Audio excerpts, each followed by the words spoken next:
So hi, ഇന്ന് നമ്മൾ പഠിക്കാൻ പോകുന്നത് ഒരു ക്ലിനിക്കൽ സെറ്റിങ്സിൽ നമ്മൾ ടീച്ചർമാർ നമുക്ക് പഠിപ്പിച്ചു തരത്തില്ലേ. അപ്പം teaching in clinical settings and teaching methods എന്ന ടോപ്പിക്കാണ് നമ്മളിന്ന് ഡിസ്കസ് ചെയ്യാനായിട്ട് പോകുന്നത്. ആൻഡ് ഫസ്റ്റ് ഓഫ് ഓൾ, എപ്പോഴും എല്ലാ ചാപ്റ്റർ പഠിക്കുമ്പോഴും നമ്മളൊരു ഡെഫിനിഷൻ പഠിക്കാറില്ലേ. സോ ആദ്യം തന്നെ നമ്മൾ പഠിക്കാൻ പോകുന്നത് ക്ലിനിക്കൽ ലേണിംഗ് എൻവയൺമെൻറ്റിനെ കുറിച്ചിട്ടാണ്. എന്താണ് നമ്മൾ ഈ പറയുന്ന പോസ്റ്റിങ്ങിനൊക്കെ പോകുന്ന സമയത്ത് മാഡംസ് നമുക്ക് കുറേ കാര്യങ്ങൾ ഇൻ ദ ക്ലിനിക്കൽ സെറ്റിങ്സ്, അതായത് ഹോസ്പിറ്റലിൽ നിൽക്കവേ പറഞ്ഞു തരാറുണ്ട്. അപ്പം നിങ്ങൾ ചിന്തിക്കും, പറഞ്ഞൊന്നും തരാറൊന്നുമില്ല, ക്വസ്റ്റ്യൻ ചോദിക്കും, അതാണ് മെയിൻ. അങ്ങോട്ട് പോയാലും ഇങ്ങോട്ട് പോയാലും ക്വസ്റ്റ്യൻ ചോദിക്കും, അതായിരിക്കും നിങ്ങൾ ചിന്തിച്ചിട്ടുണ്ടാവുക. പക്ഷേ സത്യം പറയാൻ നിങ്ങൾ ചിന്തിച്ചിട്ടുണ്ടാവില്ല, കാരണം അതിനുള്ള ടൈമൊന്നും കിട്ടിയില്ല, അത് വേറെ കാര്യം. ഓക്കെ, സംഭവം നമ്മൾ ഹോസ്പിറ്റലൊക്കെ നിൽക്കുന്ന സമയത്ത് ഇപ്പോൾ ഇൻ കേസ് ഗവൺമെൻറ് ആണെങ്കിലും പ്രൈവറ്റ് ആണെങ്കിലും നമ്മുടെ അടുത്ത് ആസ് എ സ്റ്റുഡൻറ്റ് നമുക്ക് പേഷ്യൻസിനെ കിട്ടാറുണ്ട്, അല്ലെങ്കിൽ നമുക്ക് അസൈൻ ചെയ്ത് തരാറുണ്ട്. അപ്പം റിയൽ ടൈം പേഷ്യൻസ് ആയിരിക്കും. ഇപ്പം നമ്മൾ വിദേശത്തോട്ടൊക്കെ പോകുമ്പോഴത്തേക്ക് അവർ കൂടുതലും ഡമ്മീസിലാണ് ചെയ്യാൻ തരുന്നതെങ്കിൽ ഇപ്പം നമുക്ക് ഈവൻ ദോ ചില സമയത്ത് ഡമ്മീസിൽ നിന്ന് മാറിയിട്ട് അല്ലാതെ പേഷ്യൻസിനെയും കൊടുക്കാറുണ്ട് അല്ലേ. ഇപ്പം what ever clinical learning environment എന്ന് വെച്ചാൽ, clinical learning environment is an authentic clinical space where അവിടെ ആരുണ്ട്, ഒത്തൻറ്റിക് ആയിട്ടുള്ള ക്ലിനിക്കൽ സ്പേസ് ആണ് വിത്ത് ആക്ച്വൽ പേഷ്യൻസ്. ശരിക്കും അവിടെ പേഷ്യൻ്റ് ഉണ്ട്. നമ്മൾ സ്റ്റുഡൻസ് ആയിക്കോട്ടെ, ബാക്കി ലേണേഴ്സ്, ബാക്കിയുള്ള അതർ ലേണേഴ്സ് നമ്മുടെ സ്കില്ല് പ്രാക്ടീസ് ചെയ്യുന്നുണ്ട്. Okay, in order to be competent. And നമ്മൾ ഒരു നല്ലൊരു രജിസ്റ്റേർഡ് നേഴ്സ് ആവാൻ വേണ്ടി റെഡി ആവുകയാണ്. Readiness to become a registered nurse. ഇതിനകത്ത് മെയിനായിട്ട് പറയേണ്ട പോയിന്റുകൾ, clinical learning environment is defined as ഒരു ഒത്തൻറ്റിക് ആയിട്ടുള്ള ക്ലിനിക്കൽ സ്പേസ് ആണ് വിത്ത് ആക്ച്വൽ ആയിട്ടുള്ള പേഷ്യൻസ് ഉണ്ട് അവിടെ. ആൻഡ് നമ്മൾ സ്റ്റുഡൻസ് പ്രാക്ടീസ് ചെയ്യുന്ന കാര്യം പറയണം. ആൻഡ് നാലാമത്തത്, in order to become competent and to become a readiness to become a registered nurse.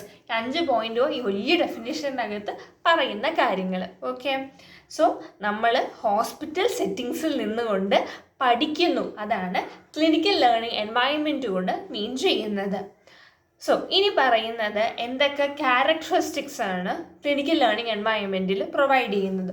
ഒന്നാമത്തത്, നമുക്ക് റിയൽ ആക്ച്വൽ ആയിട്ടുള്ള പേഷ്യൻസിനെ തരുന്നത് കൊണ്ട് തന്നെ നമുക്ക് കുറേ കാര്യങ്ങൾ പഠിക്കാനായിട്ട് പറ്റും. നമ്മുടെ സ്കില്ലും നോളജ് ഇമ്പ്രൂവ് ചെയ്യാൻ പറ്റും. ഓരോ പേഷ്യൻസിൻ്റെയും ഡയഗ്നോസിസ് എന്തൊക്കെയാണ്, അവർക്ക് എന്തൊക്കെ ട്രീറ്റ്മെൻ്റ് ആണ് കൊടുത്തത്, ആ ട്രീറ്റ്മെൻറ്റ് കൊണ്ട് എത്രമാത്രം ബെറ്ററായി പേഷ്യൻസ് എന്നൊക്കെ നമുക്ക് പഠിക്കാനായിട്ട് പറ്റുന്നുണ്ട്. ഓക്കെ, സോ ട്രീറ്റ്മെൻറ്റ് നമ്മൾ തന്നെ ആസ് എ സ്റ്റുഡൻറ്റ് നേഴ്സ് ഞാൻ പേഷ്യൻസിന് മരുന്ന് അഡ്മിനിസ്റ്റർ ചെയ്യുന്നുണ്ട്. അപ്പം ഞാൻ ഭയങ്കര വേദന എടുത്ത് വന്നൊരു പേഷ്യൻറ്റിന് ഞാനൊരു മരുന്ന് കൊടുത്താൽ എത്രത്തോളം പേഷ്യൻറ്റിന് അസുഖം മാറി എന്നത് എനിക്ക് കൃത്യമായിട്ടൊരു ബോധം ഉണ്ടാവുമല്ലോ. അത് ഒരു thing to be added is that നമ്മൾ എപ്പോഴും മരുന്ന് കൊടുക്കുന്ന സമയത്ത് we should be very vigilant. അതായത് ഒന്ന് ആലോചിക്കുക, കാരണം നമുക്ക് കിട്ടിയൊരു പവറാണ് അവർക്ക് അവരുടെ വേദന മാറ്റി കൊടുക്കാനുള്ള മരുന്ന് അഡ്മിനിസ്റ്റർ ചെയ്യുന്നത്. അതുകൊണ്ട് തന്നെ നമ്മൾ അത്രത്തോളം ശ്രദ്ധിക്കണം. ഇപ്പം തന്നെ റീസെൻ്റ്ലി നടന്നൊരു കാര്യമാണ്, ഇതേപോലെ ഗവൺമെൻറ് ആശുപത്രിയിൽ വന്ന പേഷ്യൻറ്റിന് പനിയായിട്ട് വന്ന പേഷ്യൻ്റ് കാല് തളർന്നിട്ടാണ് പോയത്. വൈ? ബിക്കോസ് നമ്മളിപ്പം ഇഞ്ചക്ഷൻ കൊടുക്കുന്നത്, ഇപ്പം ഗ്ലൂട്ടിയസ് ഇഞ്ചക്ഷൻ കൊടുക്കുമ്പോൾ നമ്മൾ പ്രോപ്പറായിട്ട് എവിടെ കുത്തണം എന്നുള്ളൊരിത് വേണം, ഒരു ഐഡിയ കൃത്യമായിട്ട് ഉണ്ടായിട്ട് വേണം പോയി കുത്താൻ. എവിടെയെങ്കിലും മാംസം ഉണ്ട് എന്ന് പറഞ്ഞ് കുത്താൻ നിൽക്കരുത്. കാരണം ഇപ്പം നമ്മൾ ഔട്ടർ ക്വാഡ്രൻറ്റിൽ കുത്തണം എന്ന് പറഞ്ഞാൽ അവിടെ തന്നെ കുത്തണം. അല്ലാതെ അകത്തോട്ട് കുത്തിയിട്ട് ഷയാറ്റിക് നെർവിന് ഡാമേജ് ഉണ്ടായി കഴിഞ്ഞാൽ ഡെഫിനറ്റ്ലി കാൽ തളർന്നു പോകും. ഇതൊന്നും അറിഞ്ഞുകൂടാതെ അങ്ങ് പോയി കുത്തുന്നത് നോട്ട് എ വേ. നമുക്ക് it provide an opportunity to learn. നമ്മൾ കൃത്യമായിട്ട് അതിനെ ഒബ്സർവ് ചെയ്തിട്ട് വേണം ഓരോ ട്രീറ്റ്മെൻറ്റും പ്രൊവൈഡ് ചെയ്യേണ്ടത്. ഓക്കെ ആണല്ലോ. ഇനി എന്തൊക്കെയാണ് എലമെൻസുകൾ നോക്കാം. എലമെൻസിനകത്ത് വരുന്നതാണ് സേഫ്റ്റി. ഓക്കെ. പിന്നെ ഈ നമ്മളൊരു പ്രൊസീജിയർ ചെയ്യാൻ നേരത്ത് നമ്മളങ്ങ് വെറുതെ പോയി ചെയ്യുവാണ് ചെയ്യുന്നത്. ഇപ്പോൾ ബ്ലഡ് കളക്ഷൻ ആണെങ്കിൽ പോലും ആദ്യം 3rd സെമസ്റ്ററിലൊക്കെ മാം കൂടെ വന്ന് നിന്ന് നമ്മൾ കൃത്യമായിട്ട് ചെയ്യുന്നുണ്ടോ എന്ന് നമ്മൾ ട്രെയിൻ ചെയ്യിപ്പിക്കും. പിന്നെ മാം നമ്മൾ ഹോസ്പിറ്റലിൽ പോകുന്നതിന് മുമ്പ് തന്നെ കൃത്യമായി ഡെമോൺസ്ട്രേഷൻ ടെക്നിക്ക് കാണിച്ചു തന്നിട്ടാണ് റീഡെമോയിലോട്ട് പോകുന്നത്, അല്ലേ? തിരിച്ച് റീഡെമോ കാണിക്കുന്നത്. അപ്പം ഒരു സൂപ്പർവിഷൻ ഓഫ് ഫാക്കൽറ്റി അവിടെ ഉണ്ടായിരിക്കും. മൂന്നാമത്തത് ഒരു സ്ട്രക്ചേർഡ് ആയിട്ടുള്ള ലേണിംഗ് എൻവയൺമെൻ്റ് ആണ് പ്രൊവൈഡ് ചെയ്ത് കൊടുക്കുന്നത്. ഒരു കൃത്യമായിട്ടുള്ള സ്ട്രക്ചർ ഉണ്ട്. അല്ലാതെ ഞാൻ പോയി എനിക്കിഷ്ടമുള്ള പോലെ ഓടിപ്പോയി ചെയ്ത് കഴിഞ്ഞാൽ അത് ശരിയല്ലല്ലോ. അപ്പം ഞാൻ ഫസ്റ്റ് സെമസ്റ്റർ കഴിഞ്ഞു, സെക്കൻഡ് സെമസ്റ്റർ കഴിഞ്ഞു, 3rd 4th 5th എന്നതിലോട്ട് ഓരോ സ്റ്റെപ്പ് വഴി. ഇപ്പം ഫസ്റ്റ് ഇയർ പോയി കഴിഞ്ഞാൽ ബ്ലഡ് കളക്ഷൻ തരത്തില്ല. അതേസമയം 3rd സെമസ്റ്ററിൽ പോയി കഴിഞ്ഞാൽ പീഡിയാട്രിക്കിൻ്റെ അസസ്മെൻറ്റ് തരത്തില്ല, പിള്ളേർക്ക് ക്യാനിൽ ഇടാൻ തരത്തില്ല. നമ്മുടെ ഓരോ ഡെവലപ്മെൻറ്റൽ സ്റ്റേജിലും അവിടെ നമുക്ക് ഓരോ ഓപ്പർച്യൂണിറ്റി തരുന്നുണ്ട്. ഇനി എപ്പോഴും നമ്മൾ പേഷ്യൻ്റ് സെൻറ്റേർഡ് കെയർ ആയിരിക്കണം. ഇപ്പോൾ ഒരു പേഷ്യൻ്റ് നമ്മളോട് പറയും എനിക്ക് ഭയങ്കരമായിട്ട് വിശന്ന് ഫുഡ് കഴിച്ചിട്ട് വന്നിട്ട് ഞാൻ ഡ്രസ്സിങ്ങിന് വില്ലിങ് ആണെന്ന് പറഞ്ഞാൽ ഉടനെ പോയി ഡ്രസ്സിങ്ങിനുള്ള സാധനം എടുത്തുകൊണ്ട് വന്ന് പേഷ്യൻ്റ് ചെയ്യാനല്ല. പേഷ്യൻറ്റിന് എന്താണോ താല്പര്യം അത് നമ്മൾ ഫോക്കസ് ചെയ്ത് വേണം ഓരോ കാര്യങ്ങളും ചെയ്യാനുള്ളത്. ഓക്കെ. ഒരിക്കലും ഒരു പേഷ്യൻസിനെ നിർബന്ധിക്കാനായിട്ട് പാടില്ല. ബിക്കോസ് അവരുടെ റൈറ്റാണ് വാട്ട് ടു ഫോളോ. നമ്മുടെ ഒരു റെസ്പോൺസിബിലിറ്റി എന്ന് വെച്ചാൽ നമുക്ക് അവർക്ക് വേണ്ടി കാര്യങ്ങൾ ചെയ്തു കൊടുക്കാം. രണ്ടാമത്തത് അവർക്ക് ഉള്ള റൈറ്റ്സിനെ കുറിച്ചുള്ള അഡ്വക്കസി കൊടുക്കാൻ നമ്മളെ കൊണ്ട് സാധിക്കും. ഇനി ഇൻ്റർ പ്രൊഫഷണൽ കൊളാബറേഷൻ. ഇപ്പം ഞാനൊരു നേഴ്സാണ്, ഞാൻ മാത്രം എൻ്റെ പേഷ്യൻറ്റിനെ പോയി നോക്കും എന്നതല്ല. ഇപ്പം ചില ഇടത്ത് ഡോക്ടേഴ്സും നേഴ്സസും തമ്മിലൊരു ഈഗോ ഉണ്ടല്ലേ, മീൻസ് ഞാനാണ് വലുത്, ഞാൻ ചെറുതാണ്, അയാൾ ചെറുതാണ്, ആ ഉള്ളൊരു തോട്ട്. ശരിക്കും പറഞ്ഞാൽ never to keep that in mind. ഡോക്ടേഴ്സാണ്, നേഴ്സസ് ആണെങ്കിൽ ആരാണെങ്കിലും അവർ നന്നായി പഠിച്ച് തന്നെയാണ് ഓരോ മേഖലയിലോട്ടും വരുന്നത്. സോ എന്താണ് നമ്മുടെ എല്ലാവരുടെയും അൾട്ടിമേറ്റ് ആയിട്ടുള്ള എയിം? പേഷ്യൻറ്റിന് ബെറ്റർ ആയിട്ടുള്ള കെയർ കൊടുക്കുക. ഇപ്പം ഡോക്ടർ പ്രോപ്പറായിട്ട് ഡയഗ്നോസ് ചെയ്ത്, ഇപ്പോഴും പ്രോപ്പറായിട്ടെന്ന് തന്നെ നമ്മൾ പറയണം, ഡോക്ടർ പ്രോപ്പറായിട്ട് ഡയഗ്നോസ് ചെയ്തു, നമ്മൾ പ്രോപ്പറായിട്ട് മെഡിസിൻ അഡ്മിനിസ്റ്റർ ചെയ്ത് കഴിഞ്ഞാൽ, നമ്മൾ ഇപ്പോൾ ഫാർമസിയിൽ നിന്ന് ആ ഒരു മരുന്ന് കൊടുത്താൽ, അപ്പം എല്ലായിടത്തു നിന്നും ഒരു കൊളാബറേറ്റ് ചെയ്തൊരു ഇൻ്റർ പ്രൊഫഷണൽ ആയിട്ടുള്ള കൊളാബറേഷൻ വന്നാൽ മാത്രമേ പേഷ്യൻറ്റിന് ബെറ്റർ ആയിട്ടുള്ള കെയർ കൊടുക്കാൻ പറ്റത്തുള്ളൂ. So not to keep that ego. Okay, അങ്ങനെ വെക്കാൻ പാടില്ല. അടുത്തത് റിസോഴ്സ് അവൈലബിലിറ്റി. പേഷ്യൻറ്റിന് ആവശ്യമുള്ള റിസോഴ്സസ് നമ്മൾ അവൈലബിൾ ആക്കി കൊടുക്കണം. ദെൻ എവിഡൻസ് ബേസ്ഡ് ആയിട്ടുള്ള പ്രാക്ടീസ്. ഇപ്പം ഞാൻ തന്നെ നമുക്കിപ്പം ബ്ലഡ് കളക്ഷൻ ചെയ്യണം. വി നോ ദാറ്റ് ബ്ലഡ് ഏറ്റവും ബേസിക് ആയിട്ട് ബ്ലഡ് കളക്ട് ചെയ്യേണ്ട ഏരിയ എന്ന് പറയുന്നത് ആൻറ്റി ക്യൂബിറ്റൽ സ്പേസിൽ നിന്നാണ്. അപ്പം ഞാൻ ഈ ആൻറ്റി ക്യൂബിറ്റൽ സ്പേസിൽ നിന്ന് വെറുതെ അങ്ങ് പോയി എടുക്കുമോ? ഇത് കൃത്യമായിട്ട് കണ്ടുപിടിച്ചിട്ടുണ്ട്. അവിടെ ആൻറ്റി ക്യൂബിറ്റൽ ഏരിയയിൽ നെർവ് കുറച്ചും കൂടി പ്രോമിനൻ്റ് ആണ്. അതിവിടെ കാണുന്ന വെയിനിനെക്കാട്ടും നെർവ് എന്നല്ല ഞാൻ പറഞ്ഞത്, അല്ല കേട്ടോ, പറഞ്ഞെങ്കിൽ സോറി. വെയിൻ ഇവിടെ കുറച്ചും കൂടി പ്രോമിനൻ്റ് ആണ്. അപ്പം നമുക്ക് ഇവിടെ നിന്ന് എടുക്കാം എന്നുള്ളത് ഒരു എവിഡൻ്റ് ആയിട്ട് കണ്ടുപിടിച്ചിട്ടാണ് നമ്മളത് ചെയ്യുന്നത്. അപ്പോൾ നമ്മൾ ഹോസ്പിറ്റലാണെങ്കിൽ നമ്മൾ ഇപ്പോഴത്തെ ഒരു ജനറേഷനിലെ ഒട്ടുമിക്ക എല്ലാ കാര്യങ്ങളും നമ്മളായിട്ട് സ്വന്തമായിട്ട് കണ്ടുപിടിച്ച് ചെയ്യാനുള്ളതല്ല. ഓൾറെഡി ബുക്സിനകത്ത് പറയുന്നുണ്ട്. പിന്നെ ചില കാര്യങ്ങൾ നമ്മളിപ്പോൾ സിമ്പതി, എമ്പത്തി, ആ എമ്പത്തറ്റിക് ആയിട്ടുള്ള കാര്യം നമ്മളായിട്ട് ഉണ്ടാക്കിയെടുക്കേണ്ട കാര്യമാണ്. That is A personal trait that we should exhibit. So evidence based ആയിട്ടുള്ള പ്രാക്ടീസ് മാത്രമേ നമ്മൾ എപ്പോഴും ചെയ്യാനായിട്ട് പാടുള്ളൂ. നമുക്ക് തോന്നിയതുപോലെ നമ്മൾ ചെയ്യാനായിട്ട് നിൽക്കരുത്.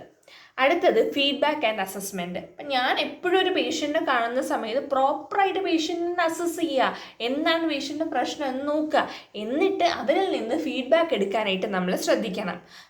പേഷ്യൻ്റ് ഇപ്പം എങ്ങനെയുണ്ട്, എന്തെങ്കിലും ബുദ്ധിമുട്ട് ഉണ്ടോ എന്നൊക്കെ ചോദിച്ചറിയാം. പിന്നെ പ്രൊഫഷണാലിസം. ഇപ്പം തന്നെ നമ്മൾ ഡോക്ടർ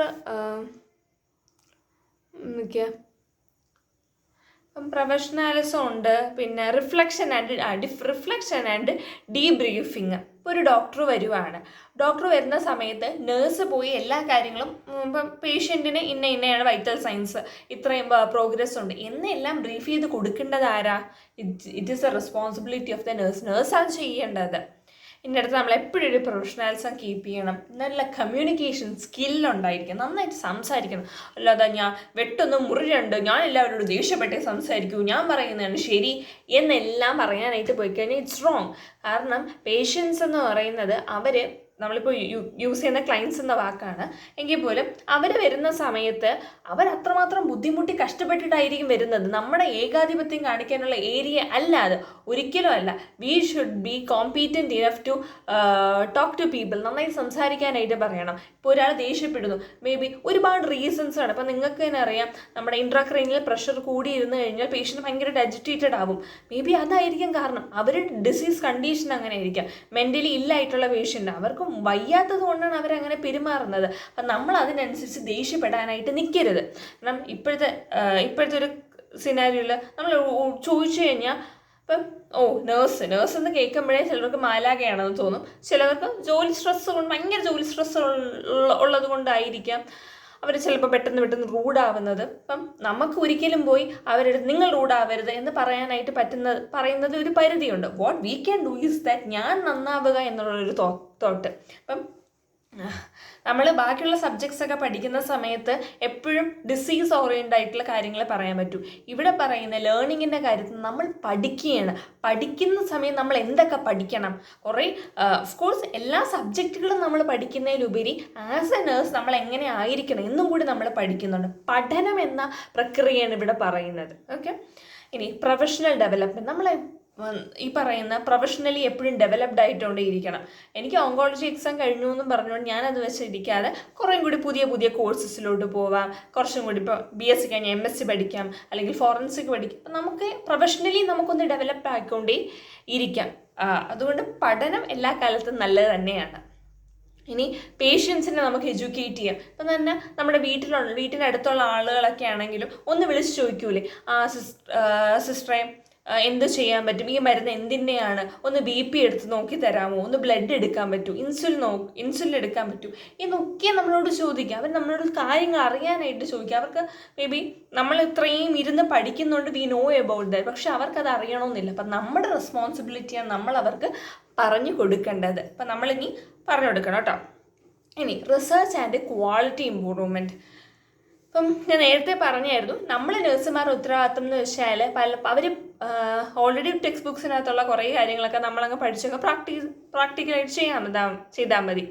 ഇനി കണ്ടുപിടിക്കണം എന്നുള്ളൊരാഗ്രഹമുള്ളവർക്ക് പുതിയ കാര്യങ്ങൾ കണ്ടുപിടിക്കണമെന്നെങ്കിൽ റിസർച്ചിൻ്റെ ഒരു ഫീൽഡുണ്ട്. അവിടെ നിന്ന് കുറേ പഠിക്കാനായിട്ടും ഇമ്പ്രൂവ് ചെയ്യാനും ഒക്കെ സാധിക്കും. സോ ബേസിക്കായിട്ട് എന്താണ് ഈ എസെൻഷ്യൽ എലമെൻ്റ് എന്ന് ചോദിച്ചു കഴിഞ്ഞാൽ നമുക്ക് കുറേ പോയിന്റുകൾ പറയാൻ പറ്റും.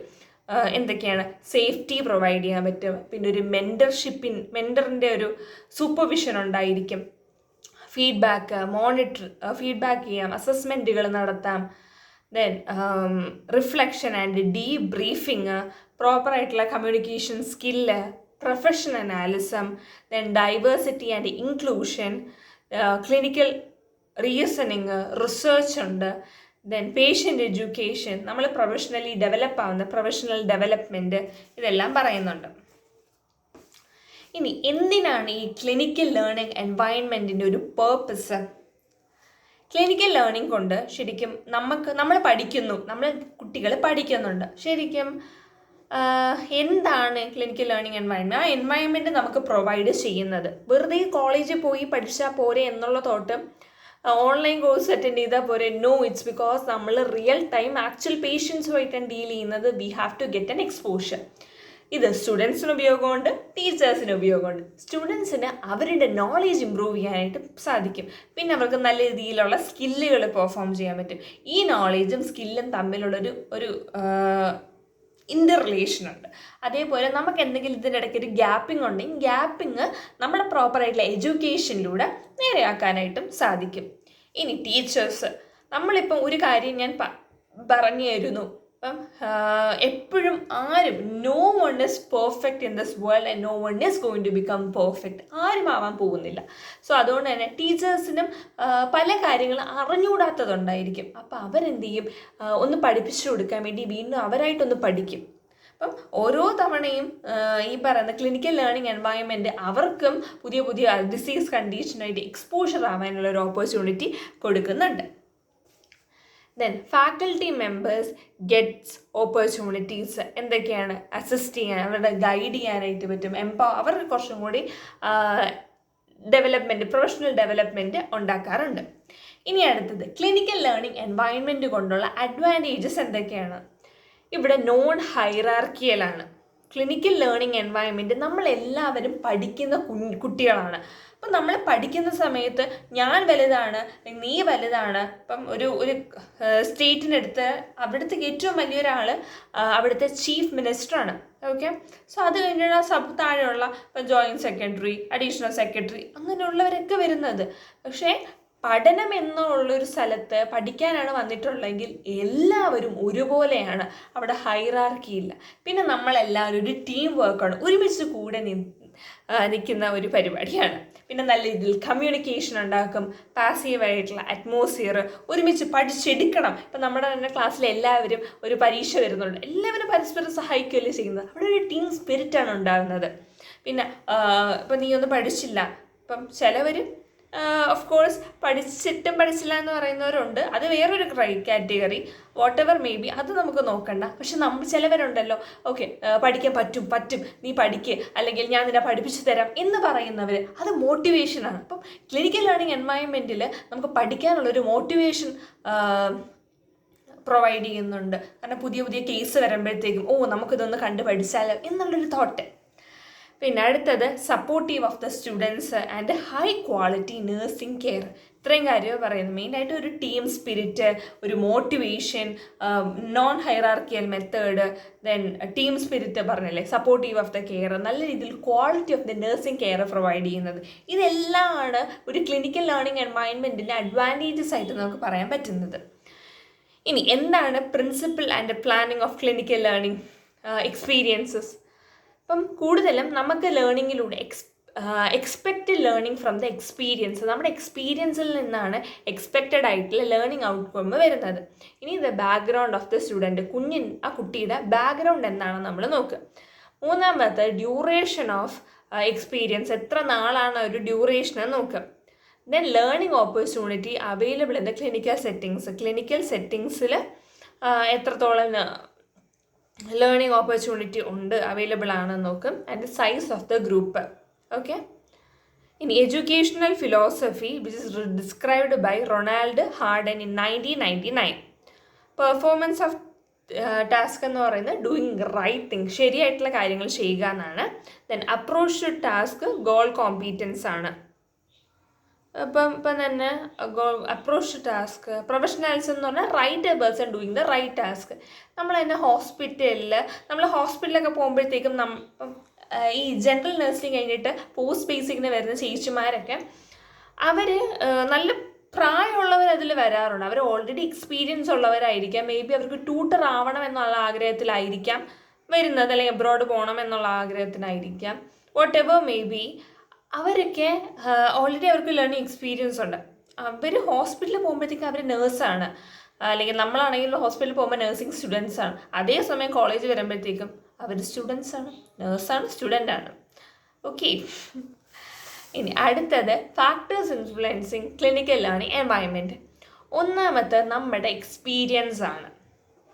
കുറേ ഫാക്ടേഴ്സ് ഉണ്ട്, എക്സ്പീരിയൻസ്, ഡ്യൂറേഷൻ, ലെവല് ഒക്കെ. തന്നെ ഡ്യൂറേഷൻ എന്ന് വെച്ചാൽ എത്ര നാൾ എന്നുള്ളൊരു മീനിങ് ആണ്, എത്ര നാളാണ്. പിന്നെ attitude of the faculty members. ചില ദിവസം നമ്മൾ പറയും ഇന്ന് സെറ്റാണ് എന്ന് പറയും, പക്ഷെ മറ്റ് ചില ദിവസമാണെങ്കിൽ ടീച്ചർ ഇന്ന് സീനായിരുന്നു, ഒന്നും നടക്കണില്ല. അല്ലെങ്കിൽ ചില ദിവസം പറയും 10 തീർന്ന് മാം നല്ല മൂഡായിരുന്നെന്ന് പറയും. കാരണം ഫാക്കൽറ്റി മെമ്പേഴ്സ് എൻ്റെ മൂഡ് അനുസരിച്ച് ആ ഒരു ദിവസത്തെ ലേണിംഗ് എക്സ്പീരിയൻസും ഡിഫർ ആവാം. ചിലപ്പോൾ നല്ല ഫാക്കൽറ്റി നല്ല രീതിയിൽ നല്ല മൂഡിൽ നിൽക്കുന്ന കുറേ കാര്യങ്ങൾ നമ്മൾ പറഞ്ഞു തരും. ചിലപ്പോൾ ഭയങ്കര സങ്കടപ്പെട്ട് പറ്റണില്ല, വീട്ടിൽ അത് പ്രശ്നം, കുടുംബകലം എന്നൊക്കെ പറഞ്ഞ് ചിന്തിച്ചുകൊണ്ടിരുന്നു കഴിഞ്ഞാൽ മേ ബി കുഞ്ഞുങ്ങൾക്ക് നന്നായിട്ട് പഠിപ്പിച്ചു കൊടുക്കാൻ പറ്റണമെന്നില്ല. അപ്പം ഫാക്കൽറ്റി മെമ്പേഴ്സിൻ്റെ ആറ്റിറ്റ്യൂഡ് ഇൻഫ്ലുവൻസ് ചെയ്യും. ഇനി മൂന്നാമത് പറയുന്നത് ലെവലാണ്. ഒരു ഫസ്റ്റ് സെമസ്റ്ററിൽ ഒരു കുട്ടി വന്നു, അവനോട് ബ്ലഡ് കളക്ട് ചെയ്യാൻ പറഞ്ഞാൽ മേ ബി അവന് പറ്റില്ല, മേ ബി എന്നല്ല പറ്റില്ല. ഇപ്പം അതേസമയം ഒരു 5th സെമസ്റ്റർ കുട്ടിയെടുത്ത് പറയും ഓക്കെ പോയി ഒരേ സമയത്ത് തന്നെ ഇൻഫ്യൂഷൻ കൊടുക്കണം, ക്യാൻഡിൽ ഇടണം, ഇൻഫ്യൂഷൻ ഇടണം, പിന്നെ ഇതിന് പുറമെ ബ്ലഡ് ഒന്ന് കളക്ട് ചെയ്തുകൊണ്ട് വരിക എന്ന് പറയും. മേ ബി അവനെല്ലാം ചെയ്യാൻ പറ്റും. കാരണം എന്താണെന്നാണ് ഈ ലേണിംഗ് എൻവയൺമെൻറ്റ് ഫസ്റ്റ് സെമസ്റ്ററിലുള്ള കുട്ടിയെടുത്ത് പെട്ടെന്ന് വന്ന് ഇത്രയും കാര്യങ്ങൾ പറഞ്ഞാലോ അല്ലെങ്കിൽ കുറേ കാര്യങ്ങൾ അവന് പഠിപ്പിച്ചു കൊടുത്താൽ മേ ബി കിട്ടണമെന്നില്ല. ഫസ്റ്റ് ഡേ വന്ന് ക്യാൻഡിയുടെ സൈസ് മൊത്തം പറയാൻ പറഞ്ഞാൽ പറ്റണമെന്നില്ല. അതേസമയം 8th സെമസ്റ്ററിലെ ഒരു സ്റ്റുഡൻറ്റിൻ്റെ അടുത്ത് അവൻ ആൻറ്റിസിപ്പേറ്റ് ചെയ്യും ഇന്ന കാര്യങ്ങളായിരിക്കും എക്സാമിന് വരുന്നത്, അതുകൊണ്ട് ഇതൊക്കെ പഠിക്കാം എന്നുള്ളത്. സോ ക്ലിനിക്കൽ എൻവയൺമെൻറ്റിലെ ലെവൽ ഓഫ് സ്റ്റുഡൻറ്റ് മാറുന്നുണ്ട്. So objective of the clinical experience, പിന്നെ രണ്ടാമത്തത് ലെവൽ ഓഫ് സ്റ്റുഡൻറ്റ്, പിന്നെ അവൈലബിലിറ്റി ഓഫ് ദി എക്സ്പീരിയൻസ്, നാലാമത് ഡ്യൂറേഷൻ, പിന്നെ attitude of the faculty members. ഇത്രയാണ് ഇവിടെ പറയുന്നത്. സോ ഇന്നത്തെ ക്ലാസ്സിൽ നമ്മൾ ഡിസ്കസ് ചെയ്തിട്ടുള്ളത് ഒന്നാമത്തത് ക്ലിനിക്കൽ ലേണിംഗ് എൻവയൺമെൻറ്റ് എന്താണെന്ന് പറഞ്ഞു, അതിൻ്റെ ഡെഫിനേഷൻ പറഞ്ഞു, ക്യാരക്ടറിസ്റ്റിക്സ് പറഞ്ഞു, എലമെൻറ്റ്സ് എന്താണെന്ന് ഡിസ്കസ് ചെയ്തു, ദെൻ എന്താണ് ഇതിൻ്റെ പേർപ്പസ്, ക്ലിനിക്കൽ ലേണിംഗ് എൻവയൺമെൻറ്റ് കൊണ്ട് എന്തെങ്കിലും അഡ്വാൻറ്റേജസ് ഉണ്ടോ, ആൻഡ് പ്രിൻസിപ്പിൾസ് ആൻഡ് പ്ലാനിങ് എന്താണ്, and factors influence clinical learning environment എന്താണെന്നും ഡിസ്കസ് ചെയ്തിട്ടുണ്ടായിരുന്നു അല്ലേ. ഇത്രയും കാര്യങ്ങളാണ് നമ്മളിന്ന് പഠിച്ചത്. ഒന്ന് വായിച്ച് നോക്കിക്കൊണ്ട് വേണം അടുത്ത ക്ലാസ്സിൽ വരാനായിട്ടുള്ളത്. So see you, Tata.